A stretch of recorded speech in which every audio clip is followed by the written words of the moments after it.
It was definitely something that I knew was going to really push me out of my comfort zone, that it had a lot of challenges. She was the queen of Hollywood, the highest paid actress on the planet, married to Bruce Willis, then Ashton Kutcher, on magazine covers, in headlines, in love, or so we thought.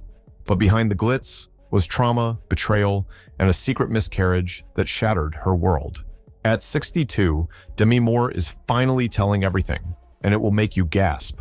It starts with a single photograph of Demi Moore as a young girl, her eyes wide and uncertain. Then we cut to a rapid montage of flashbulbs, red carpet moments, and old film clips of her earliest roles. The screen goes dark. She was barely a teenager when her entire world started crumbling. A father who abandoned her before she was born, a mother who drank too much and couldn't hold down a steady home. A betrayal so horrific, it sounds like something out of a nightmare, being offered to a grown man for $500. That was Demi Moore's childhood. Even before she got her first big Hollywood break, she'd been through more trauma than most people experience in a lifetime. Before the age of 12, she was pulling pills out of her mother's mouth to stop a suicide attempt. Before the age of 16, she'd moved over 30 times, each new address making her more convinced that nothing in her life was permanent. No home, no safety, no one she could really trust. So she ran. She dropped out of school, left behind the chaos, and crashed full speed into one of the toughest industries on the planet, Hollywood. Her first roles didn't promise stardom, but they offered an escape. That was enough. She did modeling gigs, small-time jobs, even debt collection, all while dealing with severe dyslexia and eye surgeries. She was fighting just to keep her head above water. Nobody back home knew or cared that this determined teenager was inching towards something extraordinary. Then came that tiny part on a soap opera, General Hospital. The pay was meager, but it gave her discipline, the structure, and it was a start. Soon, directors began noticing the fire in her eyes, the potential for raw, emotional performances. One of them, Joel Schumacher, recognized that she was on a slippery slope with her partying. He gave her an ultimatum for the role in St. Elmo's Fire: get sober or lose the part. Demi Moore chose sobriety, though it was a fragile truce with her addictions, one that would break years later, but for the moment, it worked. She was radiant in St. Elmo's Fire, a troubled character with a party girl persona that uncannily mirrored her own demons. That film catapulted her into the Brat Pack, along with Rob Lowe and others, making her a new face of 80s Hollywood.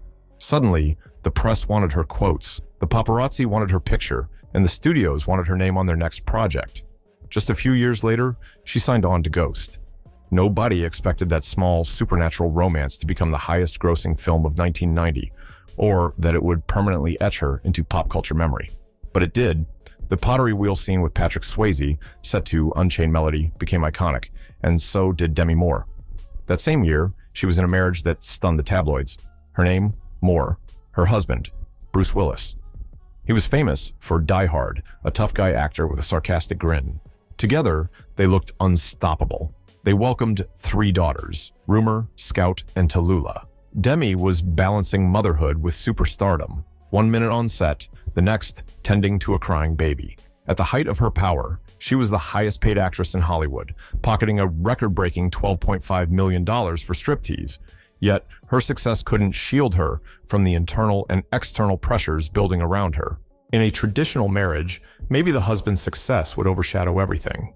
But here, both were huge stars. Bruce had Die Hard, Armageddon, and a tough guy brand that made him millions. Demi was headlining major films, shocking audiences with roles like the soldier in G.I. Jane, the stripper in Striptease, and the woman who sleeps with a stranger for $1 million in Indecent Proposal. She was pushing boundaries, exploring sexuality, tackling gender stereotypes, facing heavy backlash all the while. When she posed nude on the cover of Vanity Fair during her pregnancy, critics were outraged, but millions of women felt empowered. Suddenly, pregnancy was not something to hide, it was something to celebrate publicly. Demi Moore changed the conversation. Her marriage to Bruce Willis started showing cracks. Both were busy, traveling, rarely in the same place. They loved each other, but their careers pulled them in different directions. Eventually, they agreed it was time to let each other go. The world expected a nasty Hollywood divorce, but instead, they shocked everyone by staying close friends. They co-parented amicably, attended each other's new weddings, and proved that just because a marriage ends doesn't mean the love and respect have to vanish. Their daughters always came first. Demi poured herself into motherhood, even building a nursery on the set of G.I. Jane, determined to be there for her kids. But her life took a wild turn in 2003. She met a new man, Ashton Kutcher. He was 25. She was 40. Immediately, the tabloids pounced on the 15-year age gap, coining terms like cougar and speculating non-stop that this was just a fling. But it wasn't. Within weeks, Ashton had met her daughters. Within 2 months, he proposed, orchestrating a midnight picnic on the beach, rose petals spelling out, "Marry me." She said yes. He gave each of her daughters a Cartier love bracelet, promising to love them too. The press called it a fairy tale, but the scrutiny was relentless. Then, a wave of heartbreak hit. Demi got pregnant. At 41, she and Ashton were expecting a child. 6 months along, they learned at a routine checkup that the baby had no heartbeat. The daughter they planned to name Chaplain Ray was gone. Demi blamed herself, thinking the brief moments she drank or smoked early in the pregnancy caused it. She fell into a deep depression, started abusing painkillers, and felt like the floor of her life had collapsed. Ashton tried to be supportive, but there was a distance that neither of them knew how to close. She spiraled, losing more weight, feeling more desperate to conceive again, going through IVF treatments that failed repeatedly. In her desperation, she agreed to compromises she never imagined. Threesomes, for one. If Ashton wanted it, she reasoned, maybe it would keep them together. But it only left her feeling hollow, ashamed, and further from him than ever. The age difference loomed in the background. Their coping methods didn't align. She turned to spirituality at the Kabbalah Center, and at times, to more pills and alcohol. He turned elsewhere, and eventually, it caught up to them. When rumors broke that Ashton had spent the night with a 22-year-old woman named Sarah Leal on their 6th wedding anniversary, Demi found out through a Google alert of all things. The shock was paralyzing. She confronted him. He admitted it, reportedly mentioning how their blurred boundaries made him think it was okay. For her, this was the ultimate betrayal. Publicly, they still appeared at events together, smiling stiffly for cameras. Behind the scenes, their marriage was a goner. Demi announced the separation in November 2011. Their divorce dragged on for 2 more years, each step painfully dissected by the media. The narrative was cruel. Tabloids painted Demi as a washed-up older actress who couldn't keep her man from straying. Ashton was portrayed as the carefree guy who wanted to have fun. The reality was far more heartbreaking. Both felt like failures, both hurting. When the divorce was finalized, Demi collapsed into a period of darkness that dwarfed anything she'd experienced before. She relapsed hard. 20 years of sobriety were tossed aside in a haze of synthetic cannabis, nitrous oxide, and prescription painkillers. She started mixing Red Bull with vodka. Her weight plummeted to just over 100 pounds. On January 23, 2012, at a small party at her home, she had a seizure. A friend called 911, describing her as semi-conscious and shaking. The world heard that audio, and the rumors exploded. Some tabloids mocked her meltdown. Others reported she was near death. She felt exposed, ashamed, and she withdrew from everyone, including her daughters. Rumor, Scout, and Tallulah were terrified. They saw their mother disappearing into addiction right in front of them. Demi had once been the strong parent who built nurseries on movie sets, took them to Disneyland, showed them how to be fearless. Now, she was hollowed out, pacing the house, staring at her reflection for hours, convinced she was too fat, or not enough, or both. Her daughters tried to help, but they were also battling their own fears. Finally, the 3 girls decided to cut ties. They stopped speaking to their mother. The tension was unbearable. Scout felt abandoned. Rumor was angry. Tallulah developed an eating disorder that mirrored her mom's body obsession. It was 3 long years before any of them would see Demi again. As months passed, Demi floated in and out of rehab, eventually landing in Utah's Cirque Lodge, a high-end facility that cost more in a month than many people earn in a year. She tried to get better, but real recovery only began when she accepted the depth of her problems. She wasn't just an addict. She was a mother, a daughter, a friend, and a broken soul who had never truly faced her childhood wounds or the heartbreak of losing her child with Ashton. Therapy forced her to confront all those demons. Her father's abandonment, her mother's betrayal, the insecurities that fueled her chaotic love life. Bit by bit, she found her way back. The big turning point came when Tallulah, who had just finished her own stint in rehab, decided to reach out in 2015. It was the first time mother and daughter spoke in 3 years. Demi didn't hesitate. She flew to New York and hugged her child, and they both cried. Rebuilding those relationships wasn't instant or easy, but slowly, her daughters began letting her back in. Family therapy, tearful apologies, sharing stories of pain and regret. They spent a week at a spiritual retreat in Arizona, meditating, journaling, and talking about the issues they had buried for so long. In a 2019 episode of Red Table Talk, the family went public with their journey. Tallulah talked about nights she lay awake, terrified her mother would die. Rumor described calling 911 to save her mother. Scout admitted she was furious with Demi, feeling like her mother's choices had stolen years of their lives. Demi took responsibility, acknowledging she had checked out when they needed her most. The group hug at the end of that segment spoke volumes. The healing was real. They were a family again. Through all of this, Demi Moore stayed close with Bruce Willis. The world saw an ex-husband and ex-wife who still spent holidays together, who joked about their past, who supported each other's new relationships.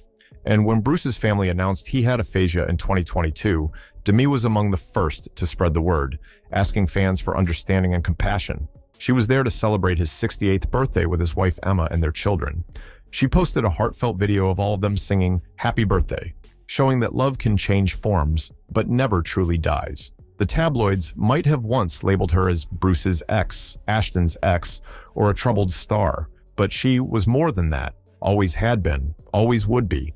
After the roller coaster of her life, Demi Moore finally stood in a place of peace by her early 60s. She told Vogue in 2024 that she doesn't need anyone to complete her. She calls it solo partnering, meaning she's her own partner in life. She's open to love, but she's not searching desperately for it. She's seen the highest peaks of Hollywood and the darkest corners of personal tragedy. She's tried extremes of compliance, like the threesomes with Ashton, to save a relationship, only to realize that if you sacrifice your self-worth, you lose your identity. In the past year, she's been on just a handful of dates, carefully choosing experiences that nourish her mind and soul. One date was with an astrophysicist out stargazing in the Mojave Desert. She says it wasn't romantic, but it was beautiful. She's in her 60s now, but you wouldn't know it from the glow on her face or the confidence in her voice. She started a book club with Mila Kunis, Ashton Kutcher's wife, and they meet every couple of weeks to talk about life and literature. It's a friendship few would have expected, but Demi has chosen forgiveness, growth, and forward motion. She knows bitterness only poisons the person who carries it.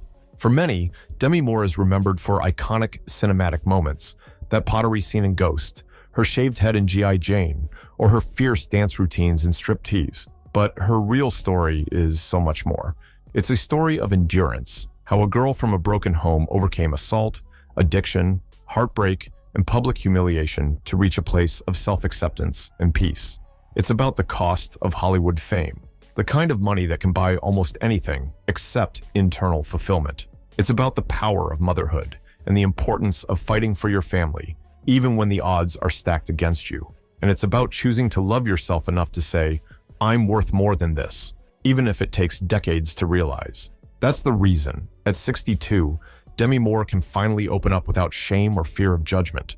She's learned that secrets only give power to the pain. By speaking about her miscarriage, her ex's infidelity, her addictions, and her own mistakes, she's reclaimed her narrative.